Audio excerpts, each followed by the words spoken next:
Sementara itu, untuk meringankan beban penderitaan korban kebakaran di Desa Gasing, Bupati Banyuasin langsung turun ke lapangan memberikan semangat kepada para korban dan memberikan bantuan ke warga korban kebakaran.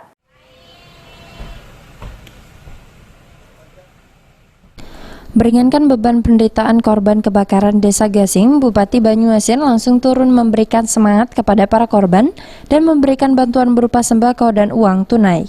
Bantuan Pemkab dan pribadi Bupati Banyuasin diserahkan langsung Bupati Banyuasin Askolani saat meninjau langsung lokasi kebakaran.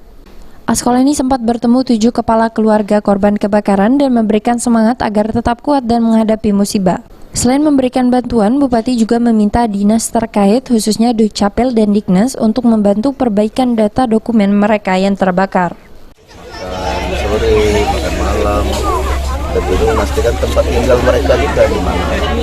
Dan selanjutnya kesehatan mereka juga akan kita cek langsung dengan lembaga kesehatan bagaimana kondisinya.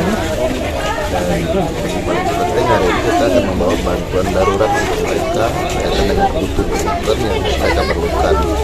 Dan selanjutnya kita akan memastikan juga untuk administrasi KTP dan keluarga ijazah mereka yang kita urus melalui Pak Camat, Pak Kades, Bu Kades tentunya untuk kita. Sulaiman, PAL TV.